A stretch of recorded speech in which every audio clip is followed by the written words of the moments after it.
नमस्कार साथियों, निर्माण क्लास अयोध्या में आपका हार्दिक स्वागत है। समस्या समाधान के अगले चरण में आज हम लोग एविडेंस एक्ट के एक सिंपल से दृष्टांत के ऊपर चर्चा करेंगे और मोस्ट इम्पॉर्टेंट है, प्रीलिम्स मेंस दोनों जगहों पर आता है।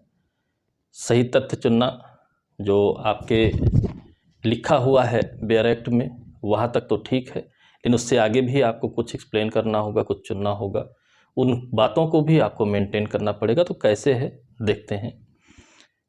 सिंपल प्रश्न को देखें, प्रश्न के आधार पर हम विश्लेषण करते हैं। यदि आपने चैनल सब्सक्राइब ना किया हो तो चैनल को सब्सक्राइब कर लें, क्योंकि लगातार आपको वो कंटेंट दिए जा रहे हैं जो ज्ञानेशन में आते हैं, हमेशा आते हैं। तो आज का प्रश्न है हमारा, का पर खा को लूटने का आरोप लगाया जाता है। का अभियुक्त है, खा के लूटने के लिए उसको आरोपित किया गया है, चार्ज किया गया है। यह कि लूट के थोड़ी देर पहले खा अपने कब्जे में धन लेकर किसी मेले में गया था। यानी खा अपने कब्जे में धन लेकर के गया था और उसने दूसरे व्यक्तियों को उसे दिखाया। धन रखा है ये भी बात, और दूसरों को दिखाया ये भी बात, या बताया कि उसके पास धन है। चाहे दिखाया हो चाहे बताया हो, जेब ठोक के दिखाया उसने कि हम बहुत धन लेके जा रहे हैं, या निकाल करके दिखाया कि हम धन लेकर के जा रहे हैं। क्या यह तथ्य सुसंगत है? यानी कि का के ऊपर जब अभियोजन चलाया जा रहा है ड्यूरिंग ट्रायल, ये फैक्ट रखा जाना अभियोजन पक्ष की ओर से, क्या ये रेलिवेंट है या नहीं है। ठीक, तो रेलिवेंसी यस और नॉट में भी हम लिख सकते हैं, फिर एक्सप्लेन कर सकते हैं। ठीक है, तो यहाँ पर इसी रूप में लिखा जाएगा, ठीक है, कि यह तथ्य सुसंगत है, रेलिवेंट है। चलिए अच्छी बात, यह तथ्य रेलिवेंट है, कोई समस्या नहीं। जस्टिफाई कैसे करें, किस धारा में सुसंगत है, उस धारा के किस प्रोविजन के तहत सुसंगत है, तब आप बताएंगे। भारतीय साक्ष्य अधिनियम की धारा 7 के तहत, भारतीय साक्ष्य अधिनियम की धारा 7 के तहत सुसंगत है। और प्रस्तुत समस्या धारा 7 के दृष्टांत क पर आधारित है। ये दो बातें आप इस तरीके से लिखेंगे कि ये जो समस्या दी हुई है उसके तथ्य सुसंगत तथ्य हैं धारा 7 एविडेंस एक्ट के अनुसार। दृष्टांत का में ऐसा ही उदाहरण उद्धरण लिखा हुआ है। अब धारा 7 क्या कहती है? धारा 7 तीन बातों की चर्चा करती है, प्रसंग, हेतुक और परिणाम। प्रसंग, हेतुक और परिणाम।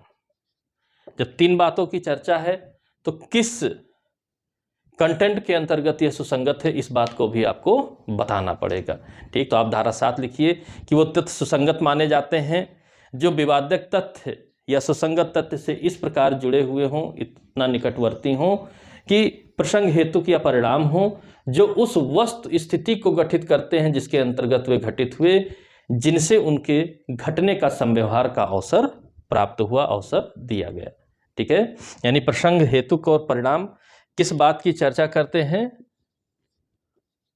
अवसर की बात की चर्चा करते हैं। अवसर मिला, अकेजन हुआ। ठीक है, अकेजन हुआ, अवसर प्राप्त हुआ, इस बात को आपको ध्यान रखना रहेगा। अपॉर्चुनिटी मिली, इस बात को आपको ध्यान रखना होगा। तो अब यहाँ पर प्रस्तुत दृष्टांत किस कंटेंट से सुसंगत है, तो आपको बताना होगा कि आ के कब्जे में धन है, खा के कब्जे में धन है, दूसरे व्यक्तियों को दिखाया, यानी कि लोगों के नॉलेज में आया। तो नॉलेज में आया तो मान लीजिए वहां पर का खड़ा हुआ है तो उसे एक कारण मिल गया। ठीक है, कारण मिल गया। ठीक, हेतुक, हेतुक की अंग्रेजी क्या है? काज, ये यूएसई।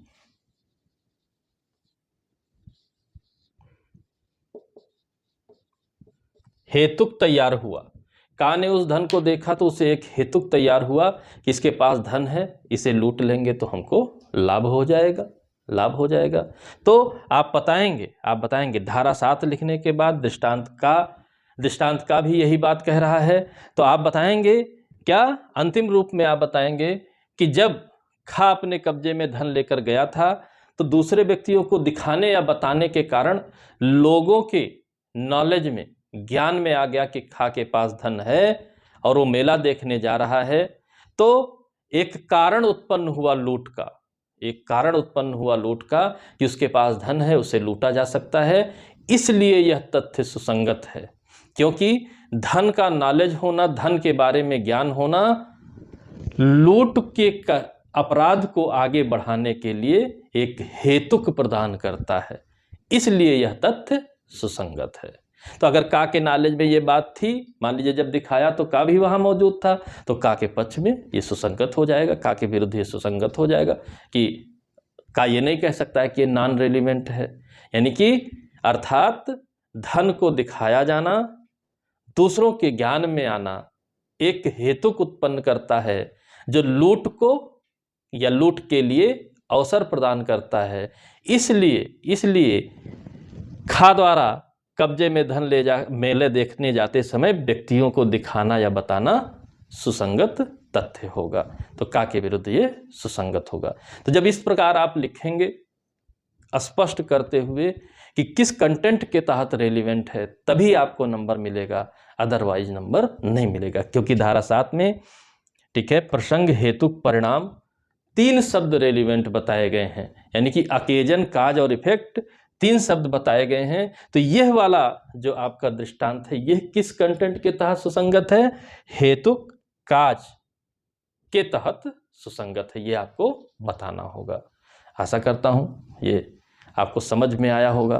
ठीक, दृष्टांत लिखे हुए हैं आपके, रटना चाहिए, आप रटते रहिए, लेकिन जरा सा इधर उधर कर देने पर या मिलता जुलता कोई दृष्टांत बना देने पर गलत हो जाता है। तो गलती को हमें बचाना है। आपको आता है बहुत अच्छी बात, लेकिन नंबर तब मिलेगा जब आप गलती नहीं करेंगे, सही समय पर सही चीज रिकॉल करेंगे, उस बात को आप लिखेंगे, उस बात को आप स्पष्ट करेंगे जिससे उत्तर परफेक्ट बनता है, तो आपके लिए वो आसान हो जाएगा। यानी उपरोक्त दृष्टांत, उपरोक्त समस्या धारा 7 एविडेंस एक्ट के दृष्टांत का पर आधारित है। और समस्या को लिखते हुए आप बताइए, जो कि धारा 7 में प्रसंग, हेतुक और परिणाम के हेतुक के अधीन सुसंगत है, काज के अधीन सुसंगत है, जिसने नॉलेज में लोगों को लाया कि इसके पास धन है, इसलिए एक कारण उत्पन्न होता है कि उसे लूट लिया जाए, रेलिवेंट है। इस प्रकार ये विवादक सुसंगत तथ्य से जुड़ा हुआ है कि इसको हम रेलिवेंट मानते हैं। वीडियो अच्छी लगी हो लाइक करें, शेयर करें। चैनल यदि आपने सब्सक्राइब ना किया हो तो सब्सक्राइब कर लें और साथ में बेल आइकन भी दबा लें, ताकि आपको जब भी वीडियो अपलोड हो तो तत्काल इसकी इन्फॉर्मेशन मिल जाए, सूचना मिल जाए और आप अपने करियर में एक कदम और आगे बढ़ें। अगले वीडियो तक के लिए जय हिंद, जय भारत, धन्यवाद।